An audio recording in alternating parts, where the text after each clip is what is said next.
very daunting, trying to meet people that make the decisions that will help my career and help me to do printing for people. I'm a printer and have been doing that for 27 years. And there was a particular client that I wanted to get as to do printing for. The name of the company, a lot of you may know them, is Aveda Institute, and they are a beauty school. The marketing department was right here in Chapel Hill, North Carolina. So I went there one day, and I figured that I would, that it wasn't going to be so difficult, seeing that I'm a local business. I thought at the time, I didn't realize how big they were. They are a local company, so I thought. So I went to their location here in Chapel Hill, and I get up to the counter, and I say to the woman, I say, "Hi, my name is Joe. I own Chapel Hill Printing, and I would love the opportunity to speak to whoever your marketing director is. Might that person be available?" Well, it wasn't going to be quite as easy as I thought. She was not very friendly. She looks at me and she goes, very angrily, may I add, goes, "No, she's not available."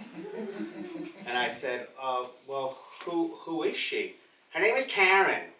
And so I said, "Okay." I said, "Is there a time when Karen might be available?" "She's in a lot of meetings." So I was like, "Okay." And so I said, "Well, let me leave you my card, and I will, follow up with Karen. If you could ask Karen to just give me a call or something like that." So I gave her my card and I left. And I have to tell you that that's one of those things as a salesperson. It's hard to, you have to have that thick skin. Well, needless to say, I went back and got a little more abuse a few more times. I would go and I'd say, "Hi, remember me? I'm Joe. I wanted to know if Karen's available." "Karen's at a meeting. Karen's at lunch. Karen's climbing the Himalayas. Anytime I went, there was always something. Well, I had been invited to a networking event, and it was going to be at Aveda. And I figured, okay, this would be my opportunity. So I went to the networking event, and they wanted to showcase the students and the staff. And so I went there, and everybody that worked there, or the students, they were all wearing black t-shirts with white name tags. So I walked around looking at the name tags going, "Are you Karen? No. Are you Karen? Karen? No. He's not Karen." She's like, so after I'd say about 20 minutes of going, because it's a big room, of doing this, I actually became frustrated. There was copious people there. And I said, "You know what? I'm just going to use this opportunity to go and network with other people. I'll have to just leave this one alone." Well, at one point during the event, the CFO, his name is Patrick, he gave a short presentation to us, just thanking us all. He got up and he thanked us all for coming. He gave us the vision of Aveda, how they started, the history. And I figured, let me go over and talk to him real quickly. Now, I'm going to be honest with you, as a shy person, I was very intimidated. Here's somebody who's clearly very wealthy, somebody who's, his fourth house is worth more than, than 10 of my houses.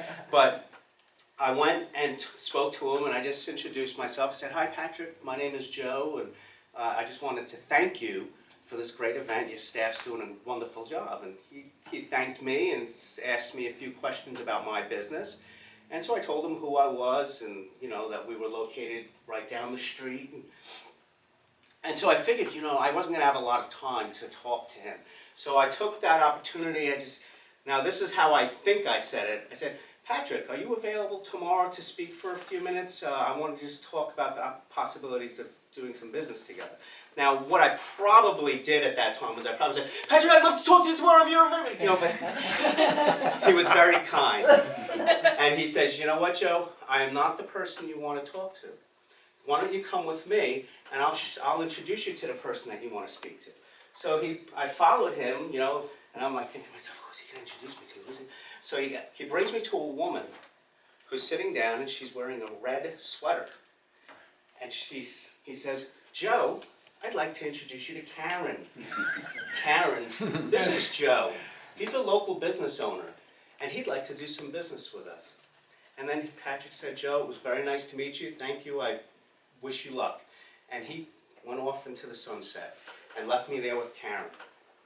Now the point that I want to make of this is, first of all, I'm clearly a person that can be intimidated by somebody, as I've indicated earlier, by somebody who's of a higher stature, let's say.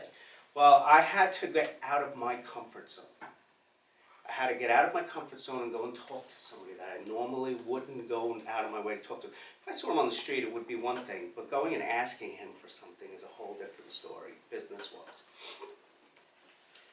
Within 2 weeks, I was doing business with Aveda. Within 6 months, I was doing business with Aveda throughout the whole country. The point is that I had to have patience, and I had to be persistent, and I had to just take that leap, jump off that cliff, and do something that I found very scary, but also exciting at the same time, and the results were wonderful.